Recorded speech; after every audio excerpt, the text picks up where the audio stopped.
The broadcast is now starting. All attendees are in listen-only mode. Hello, thank you for joining our webinar. Today, Raleigh Orthopaedic Clinic's fellowship-trained foot and ankle and sports medicine surgeon, Dr. David Boone, will be hosting a 30-minute webinar to discuss bunion surgery. Throughout the webinar, if you have questions, please type your questions into the questions box, and we will answer the questions at the end of the presentation. We will now begin the presentation. Good afternoon. I hope everybody can hear me. This webinar is going to focus on bunions and how to treat the problem. There'll be plenty of time for questions at the end of the presentation, and for your information, that is not my foot. That is somebody else's foot. I like to approach this from a layperson's perspective. And first of all, what is a bunion? People talk about bunions and having bunions and pain from bunions, so let's start with the basics. Well, a bunion develops when the great toe deviates laterally toward the smaller toes, and that's what that arrow is showing you here. Then the other problem that occurs with the skeleton is the first metatarsal, which is pointed here, deviates away from the second metatarsal, and that increases the angle, which creates a bump. I might use this arrow here. This bump is here, and that bump is the bunion that people experience pain over. Don't know exactly if that bump develops because the big toe is deviating laterally or if the first metatarsal is deviating medially, but it does develop, and that's where the people have their pain. Okay, now, since we've established what a bunion is, and also the medical term for that is hallux valgus, you may hear that term as well. The first question that might come to mind is, why did I get this problem? And that can be a difficult one to answer. There are multiple factors that can contribute to the development of a bunion, but what we know right now is that two factors seem to be involved. Family history is very important. The genetics of a person's background. If a person's mother or father had bad bunions or grandparents had bad bunions, there's a chance that that person may develop them as well. The other common problem that can lead to bunion development is repetitive forces on the foot. And you can see three different repetitive forces. Well, the most common is shoe wear, and these shoes that you can see in the picture are commonly seen in people that have bunions. Hypermobile joints and flat feet can also contribute to the formation of bunions. Interestingly enough, when there are cultures that don't wear shoes, they don't tend to develop symptomatic bunions. That tells us that shoe irritation of the bunion is probably a driving force for the patient seeking treatment. All right, so we know what caused the bunion, we know what a bunion is. Now the next question, if I've got this bump on the side of my foot, what symptoms will I have that will encourage me to go to see a physician? Well, the first one is pain, and the pain is located right where this circle is, right over this bump, not on the top. If there's pain on the top, that's more of an arthritic condition than a bunion condition. And the pain that the person will experience here could range from achiness after activity to burning, and frequently the patient will have problems with shoe wear. If the bunion becomes extremely bad, as you can see in this situation with the great toe deviating laterally, the lesser toes will start to hammer. And as you can see, the second, third, fourth, and fifth toes are starting to cock up at this joint, and sometimes the bunion can be so bad that the second toe will actually ride on top of the big toe, which can make shoe wear very difficult. And in those situations, the patient may not actually have pain in the bunion, but they will have pain at the hammer toe and have difficulty with shoes. So the bunion must be addressed because of shoe wear difficulty and not necessarily pain at that time. All right. With any orthopedic issue that comes in the office, the most likely scenario is this is treated non-operatively, and this is certainly the case with a bunion as well. Shoe wear modification is the cornerstone of treating this problem. And these shoes that you can see in this picture are good examples of a choice that might help the patient with the bunion relieve their pain. This is called the toe box part of the shoe. This is the heel counter back here, and this part across here is called the vamp. And this toe box being wide allows adequate room for the foot and hopefully will decrease pain associated with the bunion. I've also used anti-inflammatories in my patients with bunion pain. Some patients will report bunion pain with certain activities, and I've tried to get them to modify those activities. One of the more controversial aspects of non-operative treatment would be the use of orthotics. An orthotic can be useful if the patient's got a very flat foot. Otherwise, I don't think that orthotics play a big role in treating bunion pain. So my caution would be I would not spend a lot of money on a custom orthotic to treat a bunion unless my foot was severely flat. Orthotics can cost anywhere from $300 to $400. An over-the-counter orthotics much less expensive, and I would certainly try that first. Okay. If a patient fails non-operative treatment, then the question would arise, well, am I a surgical candidate? When should I have an operation? Well, the most common reason for surgery with a bunion deformity is that the patient has pain despite conservative treatment. And that conservative treatment almost always falls under the realm of changing shoes and trying to wear wider, deeper shoes. Now, if the patient has a hammer toe that drifts over the great toe, as I talked about earlier, that might be an indication for surgery as well. I also spend a lot of time explaining to patients that bunion surgery is not for cosmetic reasons. It's very difficult to make a painless foot more painless with an operation, and I think the risk of complications and risk of morbidity increases if this surgery is attempted on somebody who has no pain. Now, once you've established the fact that the patient may need an operation, then you decide which surgery should I choose. Well, in the orthopedic literature, there are well over 100 surgical procedures, and they all tend to be variations of different types of surgeries, and the degree of deformity influences the procedure choice. There's no question that surgeon experience influences the procedure choice as well, and the results of that particular surgery in a surgeon's hands will help that surgeon choose which surgery is the most likely to perform. Every surgery has a different set of complications, a different set of risks, and any time a surgeon suggests a surgery to a patient, that patient should understand those. That's important. Okay, so let's look at a couple of examples. What type of operations are available? Well, you could do a fusion at this joint. You could cut the bone at that level. You could cut the bone at this level. You could even do a fusion at that joint to treat a bunion. So there are multiple combinations of procedures. With the more severe the deformity, such as this one over here to the right, you're going to cut the bone back closer to the midfoot or even do a fusion. If the deformity is not as bad, might consider cutting the bone in this area. And if there's more arthritic change, you would do a fusion. Okay. Now, with this type of procedure, it's very important to follow the post-operative instructions strictly. There will be a period of non-weight bearing or at least limited weight bearing after the operation, particularly if bone is cut or bone is fused, because a lot of force can be put on that foot when you're trying to ambulate, and you don't want that force to be an undue stress on healing bone. Immobilization might be required. Right after the surgery, I'll frequently use a posterior splint, and then at my first post-op visit with patients, which is usually 10 to 14 days after surgery, I'll recommend using an orthopedic boot. Dressing changes have to be periodically done as well to help maintain position of the toe, because some of the surgery does rely on a soft tissue repair. And some patients will require physical therapy as well because the toe can get stiff. All right. Now, I mentioned this before. Any surgery has a risk of surgical complications. And these are some of the more common complications that can occur, and they need treatment. Now, these complications, fortunately, are unusual. But I always worry about big toe stiffness after any bunion surgery. That's not common, but it can occur, and the patient needs to understand that. There's always a risk of infection and wound healing problems as well after any type of orthopedic surgery. Wound healing problems can be kept to a minimum with good surgical technique, as well as assuring that the patient has adequate blood flow to the foot.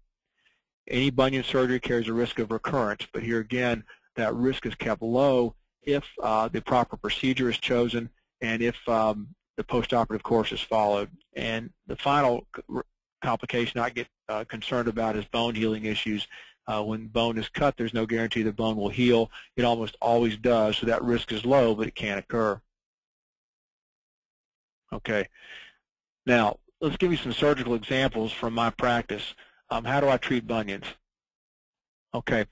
This is a case of a fairly significant bunion, and I I've been using this mouse pointer. I hope that you all can see the mouse pointer. There's a very wide angle right here, okay?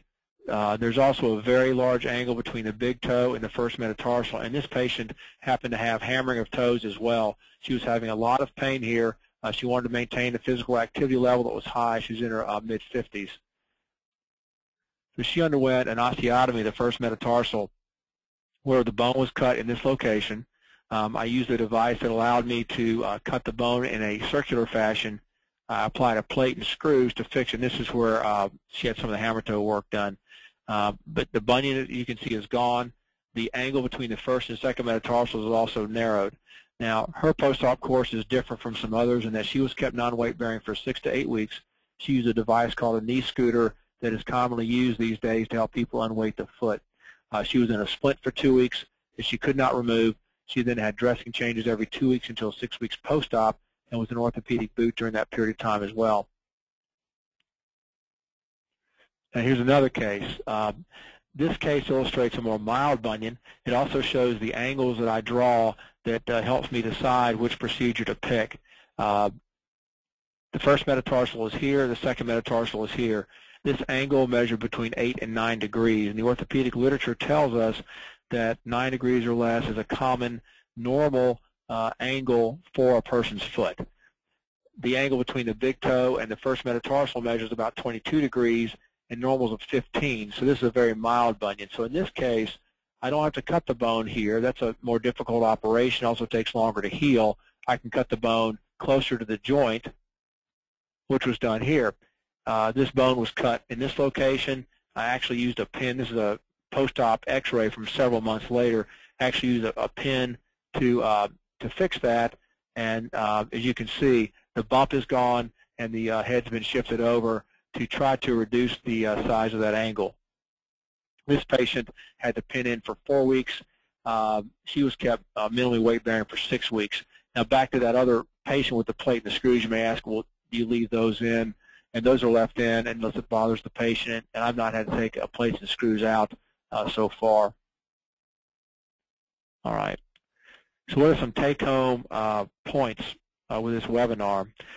Well, treatment is driven by pain or inability to wear comfortable shoes, and the treatment is always conservative starting out. Should never have surgery discussed unless you've had some conservative treatment first. And what I do with my patients, there's several places in town that I send people to look at appropriate shoes, and if they can't find those shoes, then certainly surgery is a consideration. The other thing to consider, there are many surgical options. Surgical options are decided upon based on the degree of deformity, the nature of the problem, and surgeon's experience. And to get an idea of how many surgeries the doctor has done, the patient should ask, because I think that could also give you an idea of the surgeon's comfort level with that procedure. Also, you should always understand the risks and benefits of surgery before proceeding with an operation. Some people hear the risks and benefits discussed and they decide that they don't wish to proceed with the surgery, and that's fine, but it's important to understand what those risks are. And unfortunately, risk and complications after bunion surgeries are unusual. Okay. I always tell patients that the easiest day of the whole process is the day of the surgery. The hardest part after bunion surgery is dealing with it, because the patient then has to either be non-weight bearing or limited weight bearing, and their lifestyle has been interrupted.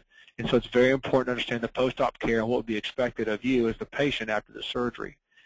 It's also important to understand that swelling may last for several months post-op.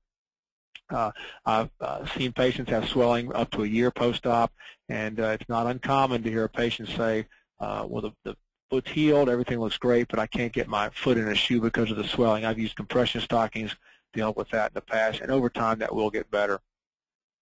And finally, I'd say that track record for bunion surgery is good. With an appropriate surgical candidate, and this patient having expectations similar to the surgeon's, I think that the chance for success is good. Thank you for listening. At this point, we'll open it up for questions.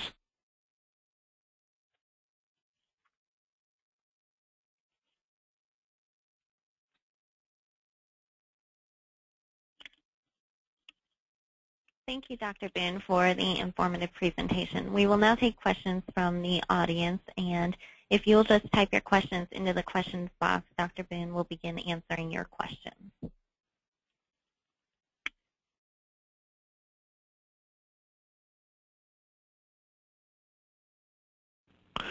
Well, here's one question I can answer.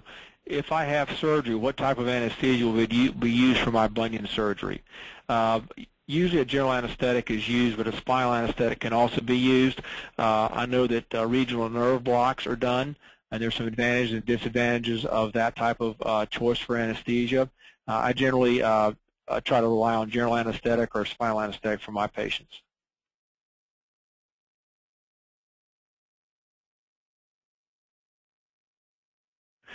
All right, here's another question. How about participating in athletics after my bunion surgery? That is possible, and I've had people go back to competitive running after bunion surgery, but I also try to find out how active the patient is before they have the surgery. If they can participate in athletic activities such as running and jumping sports, and they don't have pain with the bunion, I really try to discourage bunion surgery at that time because I cannot predict swelling and stiffness in the foot. And the last thing I want to do is have any chance of curtailing that patient's activities. So if a very athletic person comes in and they're able to do their sports with minimal bunion pain, I think they should wait on their bunion surgery. Okay. Question. If you start having problems with a bunion but is not severe, how effective is it to change your shoes and stop the progression of the bunion? That's a good question. The thing that I cannot tell my patients is, will the bunion get worse? And no one can answer that question. If the patient has got family members that are older that have severe bunions, that would be a concern that that bunion could potentially get worse. Changing shoes will not necessarily stop the progression of a bunion. The whole goal is to relieve the pain. So it's living with the bump there is the bunion deformity is possible, and the goal is to have that bunion deformity not have pain.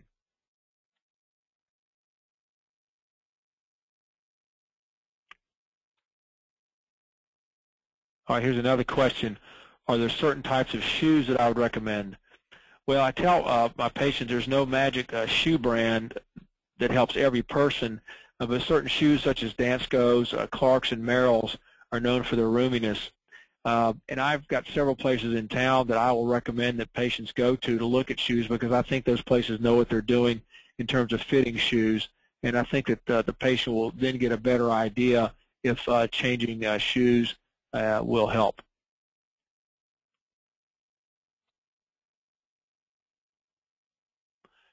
Another question I have was, are bunions more common in females? Symptomatic bunions, no doubt, are more common in females, particularly in cultures that wear shoes. And I think that has to do with the fact that women tend to wear narrower shoes than men.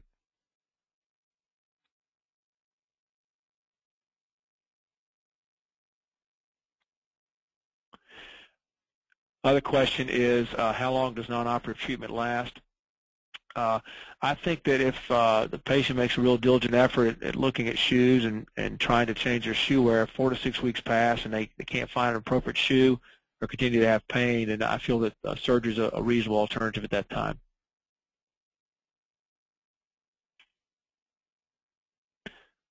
All right. Next question is, will a bunion always cause hammer toes? The answer to that question is no. Only if a bunion becomes very severe will hammer toes develop. Sometimes people's lesser toes will tend to deviate toward the great toe, and those patients will tend to develop a hammer toe as well. But not in all cases will a bunion lead to a hammer toe. Another question I got was, should I have my bunion fixed because I'm afraid it's going to get worse in the future, or because I know my grandmother had it and I need to get this repaired? I generally tell people not to have surgery just because they think it might get worse. I would recommend having the surgery if you're having pain at this moment in time and you cannot find comfortable shoes to wear.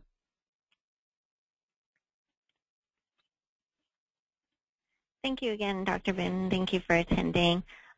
We are now out of time, but we will be posting this recorded webinar on our website at www.raleighortho.com for you to view at a later date.